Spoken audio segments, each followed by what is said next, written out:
Bonjour mes chers amis, Gon est ma joie une fois de plus de me tenir devant vous. Je suis votre frère Renaud Boris Mbota et cette nouvelle chaîne, je l'ai dédiée à traiter exclusivement les questions relatives au message du temps de la fin. Et pour cette raison, j'aimerais d'abord commencer par l'introduction, commencer par le commencement, répondre à la grande question qui m'a toujours été posée par certains. Pourquoi est-ce que j'ai quitté le message de Branham? Parce qu'il y en a certains qui se disent, mais écoutez, mon frère, le message est si parfait, le message est si bon, il est merveilleux. Mais comment as-tu fait? Qu'est-ce qui s'est passé? Qu'est-ce qui n'a pas marché? Qu'est-ce qui s'est passé réellement pour que tu quittes le message de William Branham? Et j'aimerais alors, pour cette première vidéo, tenter de répondre brièvement sur cette question, à cette question. Et ensuite, chaque samedi soir, à la même heure que cette vidéo va passer, nous allons ensemble avec vous scruter, s'interroger sur des choses parce que vous savez avec moi qu'il y a une vérité fondamentale. Cette vérité fondamentale dit que la vérité, la véritable vérité ne craint pas d'être mise à l'épreuve. Donc, toute vérité qui est réellement une vérité ne craint pas d'être mise à l'épreuve parce que comme le disait aussi William Branham, que celui qui est alors pur ne craint pas la machine à tester.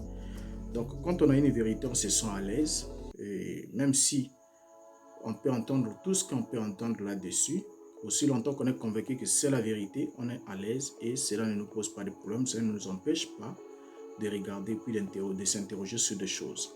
Alors donc je réponds juste à cette question, pourquoi ai-je quitté le message de William Branham? Nombreux sont ceux qui se posent la question de savoir pourquoi est-ce que j'ai quitté le message de Branham. Et j'ai quitté le message pour des raisons ignorées du grand public, au point que cela a ouvert la voie à toutes les spéculations possibles à ce sujet. Je sais que remettre en cause le message de William Branham vous fera en sorte que vous soyez taxé de trahison, taxé ou qualifié de Judas, de Corée, de Dathan, de Janès et Jambres, que sais-je encore, ou encore de Caïn, ou encore même de la sémence du serpent, juste parce que on a remis en cause le message et on mérite alors, dans ce cas-là, d'être qualifié de tous ces genres de mots. Alors, je réserve ce compte, comme je l'ai dit en intro, je réserve ce compte pour lever le voile sur le dessous des tables ou les revers du message du temps de la fin, afin de mettre à la lumière beaucoup de choses qui sont ignorées par des croyants, que certainement les prédicateurs, qui sont aussi certainement sachants, mettent à couvert. Alors, je vais pour le moment parler de pourquoi j'ai quitté le message de Branham. Pour la petite histoire, c'était en 1996 qu'un ami me prêta un livre intitulé L'exposé des 7 âges de l'Église. Et après lecture, je trouva que l'auteur était vraiment inspiré par Dieu, comme il affirme lui-même dans l'introduction de ses livres. Il affirme lui-même qu'il était inspiré par Dieu dans l'introduction de ses livres, L'exposé des 7 âges de l'Église. Mais la lecture du livre ne m'avait pas totalement convaincu. Je suis encore resté quelques temps, jusqu'à ce que c'est évidemment en 1999 que je vais accepter de fréquenter le tabernacle en répondant à l'appel, à l'invitation du pasteur. À la suite d'une conversation, il m'avait invité et j'ai répondu favorablement à cette invitation. J'y suis allé, c'était un culte de mercredi et à partir de ce moment-là, j'ai adhéré, j'ai commencé à fréquenter le tabernacle et j'ai adhéré comme tout croyant du message devrait le faire. Alors, quand j'ai accepté le message, je l'ai accepté comme étant l'unique vérité pour le temps de la fin. C'est dans cette optique que je l'ai accepté. Je l'ai fait en toute conscience, en basant ma foi sur ce qui m'a été présenté.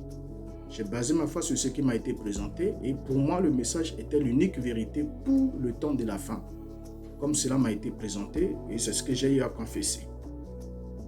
Alors, il m'a été dit que c'est pendant un service de baptême en 1933 dans la rivière d'Ohio, aux États-Unis, que William Branham reçut sa commission. Une étoile descendue du ciel se posa au-dessus de l'endroit où il était en train de baptiser. Et alors qu'il baptisait la 17e personne et qu'une voix se fit entendre dans le ciel en disant « Comme j'ai envoyé Jean-Baptiste pour préparer ma première venue, je t'envoie aussi avec ces messages pour préparer ma seconde venue. » Et ensuite, il m'a été aussi rapporté qu'un nuage mystérieux apparut dans le ciel d'Arizona un certain 28 février 1963. Et ce nuage m'a été présenté. Et il me sera dit que ce dernier a été formé par les ailes de 7 anges qui venaient de rencontrer Branham à une partie des chasses et lui donnèrent la révélation de 7 sceaux. Et que ce nuage, en s'élevant, resta 28 minutes dans les airs avant de disparaître. Et tout cela pour montrer que cela était une confirmation du silence d'une demi-heure, d'environ une demi-heure relative ou encore évoquée dans l'ouverture de 7 sceaux, du 7e sceau. Alors, la photographie en noir et blanc de ce nuage va m'être présentée plus tard avec une indication qu'il y avait un visage à l'intérieur de ce nuage et que ce visage était celui de Jésus qui regardait en bas vers la terre. J'avais vu et j'avais accepté ce qui m'a été dit jusqu'à ce que je puisse évoluer alors dans le message. Je devins ensuite un prédicateur, un pasteur pendant une quinzaine d'années environ.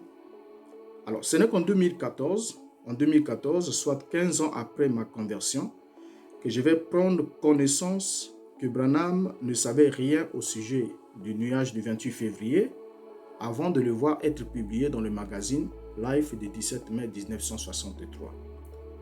Alors, je vais ensuite aller de découvert en découvert. En allant de découvert en découvert, je vais ensuite découvrir que Branham n'était même pas dans l'État d'Arizona au moment de la photographie de ce nuage du 28 février 1963. Et par conséquent, il n'était pas aussi à la prétendue partie des chasses dont il a évoqué, où il aurait passé son expérience de rencontre avec les 7 anges. Alors d'ailleurs, le nuage apparut un jour avant la date de l'ouverture officielle de cette partie de chasse, parce que la partie de chasse devait commencer le 1er mars et devait s'étendre jusqu'au 10 mars 1963. Donc, un jour avant l'ouverture officielle de cette partie de chasse, le nuage a été photographié alors que Branham n'y était pas. Je vais aussi découvrir que lorsque William Branham fit mention pour la première fois de ce nuage, son langage était rempli d'ambiguïté. Son langage était très ambigu et il rapporta que l'événement s'est produit quand il n'était pas là. Pour la première fois qu'il a parlé de ce nuage de 1963, il a dit que l'événement s'est produit quand il n'était pas là, puisqu'il dit j'aurai le temps avec les autres vidéos qui vont suivre, puisqu'il faudra démontrer chaque chose avec les éléments, parce qu'il ne serait pas convenable qu'on puisse faire des déclarations gratuites. Et je sais que vous m'écoutez avec une oreille attentive et vous me suivez et vous savez que ce que j'avance est exactement ce qui est contenu dans le message, sinon j'aurai sûrement des avis contraires de votre part. Alors, il va affirmer que cela est arrivé 1 ou 2 jours avant, 1 ou 2 jours après qu'il ait été là sur la montagne. Donc, William Branham ne précise pas, la toute première fois qu'il parle de ces nuages, il dit que la photographie a été faite 1 ou 2 jours avant qu'il ait été là ou 1 ou 2 jours après qu'il ait été là. Alors, c'est le 22 jours après, 22 jours plus tard, après cette première déclaration de Branham, il va alors affirmer qu'il se tenait juste au-dessous de ce nuage pendant sa photographie. Donc, 22 jours plus tard, je vous donnerai toutes les références, il va alors affirmer qu'il se tenait juste au-dessous de ce nuage pendant que ce dernier était photographié.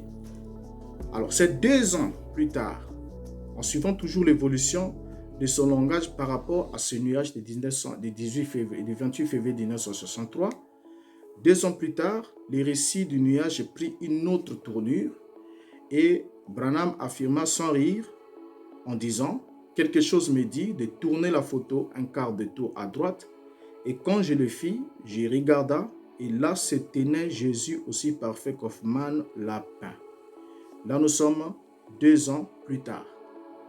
Alors, mais ce que Branham ne savait pas en faisant cette déclaration, c'est que la photo qu'il tenait dans sa main n'était pas une photographie originale, mais c'était une photographie truquée dans laquelle on avait incrusté à l'intérieur une photographie de la peinture d'Heinrich Hoffmann. Alors, c'est à la suite de cette photo, que Branham s'est permis alors de faire cette déclaration selon laquelle, en disant « Ceci est la confirmation que le message est vrai. » Donc, tenons cette photo dans la main, avec le visage de Jésus regardant en bas vers la terre, un visage incrusté, parce que la photographie originale est un cercle vide et n'a pas de visage. Quand vous prenez le magazine Life, vous prenez le magazine Science Magazine et puis Life Magazine, vous verrez que la photographie originale en noir et blanc n'a pas de visage, mais la photographie que William Branham présente dans C'est le lever du soleil et beaucoup d'autres brochures, la notice spirituelle, le temps convenable et autres, il peut dire, depuis le fond là-bas, vous voyez-vous ses yeux, voyez-vous sa bouche, voyez-vous sa barbe, c'est Christ. Il présente exactement, il dit, il est là exactement tel que Hoffmann l'a peint. Alors donc, en ce moment-là, on se retrouve avec un nuage qui au départ était vide, c'est le constat que j'ai à faire, un nuage qui au départ était vide et qui ensuite est garni ou encore incrusté d'une image à l'intérieur et l'image d'une peinture. Ensuite, Branham fait la déclaration selon laquelle il dit « Ceci est la confirmation que le message est vrai. » Alors, là, c'était plus fort que moi. Dans toute cette série de découvertes, c'était plus fort que moi, plus choquant. C'était la confirmation pour moi que le message était faux. Pendant qu'il déclarait qu'il était vrai, la confirmation, il a reposé sur un élément, une évidence qui était fausse. Pourquoi est-ce que je disais que le message était faux pour moi? C'est parce qu'il était bâti sur des fausses évidences. Donc, je n'ai pas regardé les autres éléments et on va, puisqu'on aura tout le temps ensemble pour parler de ça chaque samedi, nous prendrons chaque élément du message du temps de la fin, que ce soit de la vie de William Branham, que ce soit son ministère, que ce soit les miracles, la puissance et tout ce qui a accompagné sa vie.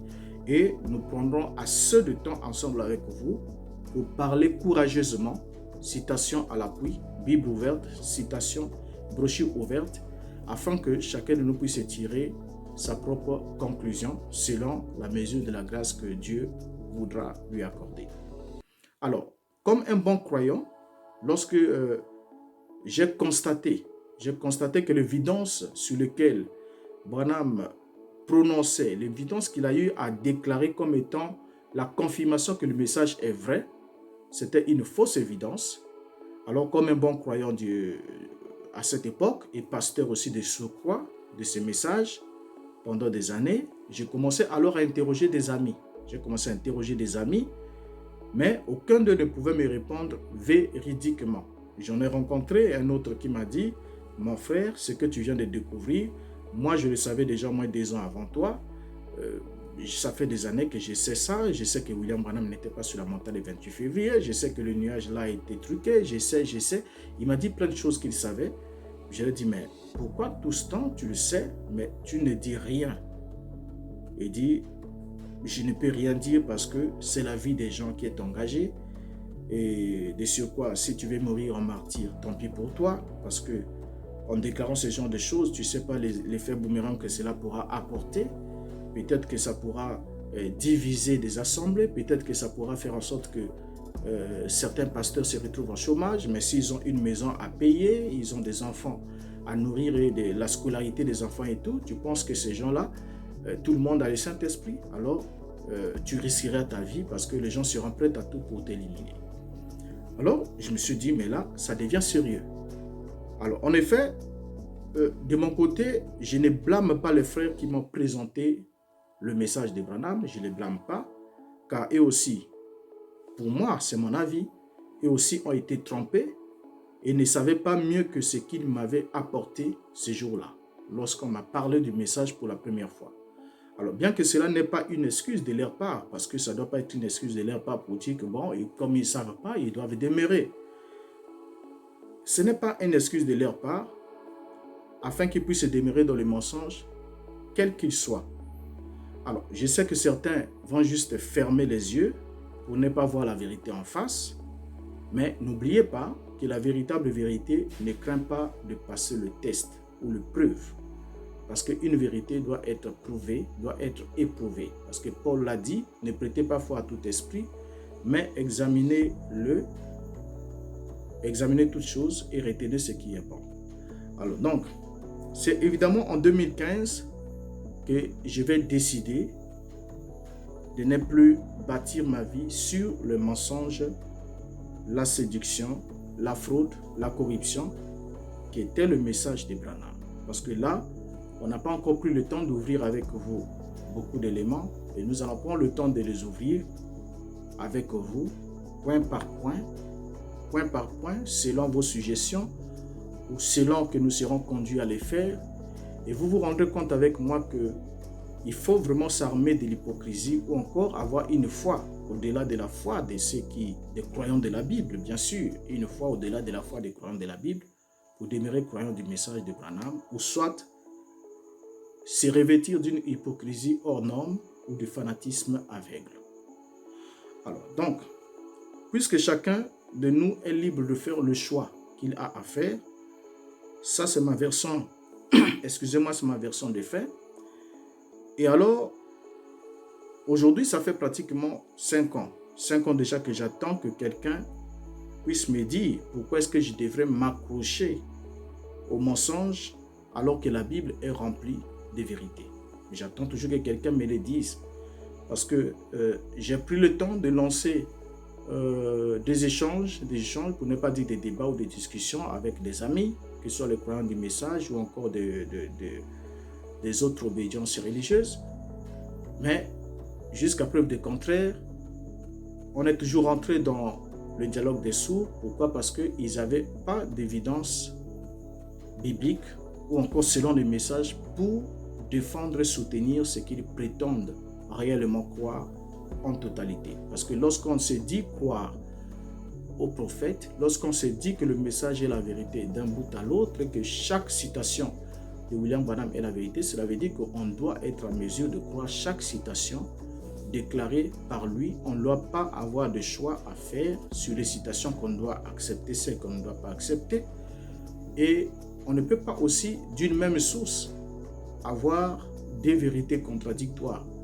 C'est-à-dire, aujourd'hui, il dit une chose, demain, il dit le contraire de la chose, après-demain, il remet en cause ce qu'il a dit, et l'autre jour qui vient, il dit qu'il n'a jamais dit cela. Alors, du coup, on se retrouve dans une cacophonie, et lorsqu'on est dans une cacophonie, le son n'est pas certain, et si le son est incertain, alors on ne peut pas prétendre être bénéficiaire du salut ou être éclairé lorsqu'on vit dans un son incertain, un son qui ne donne pas vraiment le son clair. Alors donc, nombreux, pour ne pas dire tous les pasteurs du message de Branham sont au courant des choses que je viens d'évoquer en survolant. Ils sont au courant de ces choses, mais nombreux aussi parmi eux en font un business, c'est du business church. Et comme c'est du business church, alors ils préfèrent, ils sont conscients que ce n'est pas ça, mais puisque c'est par là, ils se sont fait des noms, ils se sont fait une gloire, ils se sont bâtis des empires et des royaumes, ils ne peuvent pas faire autrement que de continuer à foncer pour entraîner des âmes à la perdition, aussi longtemps que Dieu est Dieu et que sa parole est la vérité. Alors, voilà la raison principale qui m'a poussé à rejeter le message, suivi des autres choses qui sont secondaires, qui n'ont pratiquement pas trop d'influence, qui peuvent venir en second lieu, ainsi de suite, et on pourra ensemble avec vous les décortiquer avec le temps et voir, examiner beaucoup de choses, parce que la Bible dit examiner toutes choses. C'est une instruction de l'apôtre Paul, examiner toutes choses. et toute chose doit passer par examen. Même la prédication de l'apôtre Paul passait par l'examen auprès des disciples de Bérée. Il était accompagné d'un prophète aussi.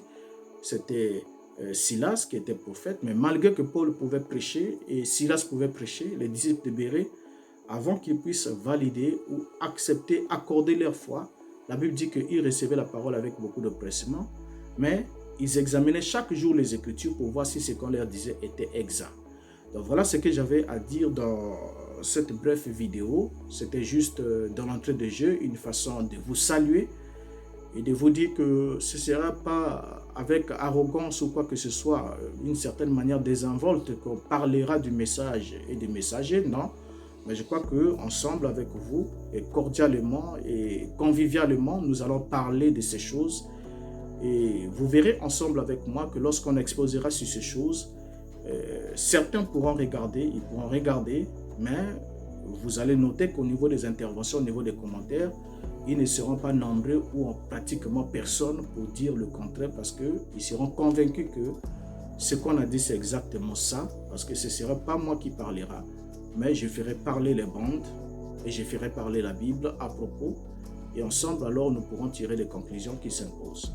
Donc jusqu'à ce qu'on se retrouve le samedi prochain, je crois que le samedi prochain on aura un premier numéro, le premier numéro qui suivra, nous parlerons sûrement de Malachie 4, vu par la Bible et vu par William Branham.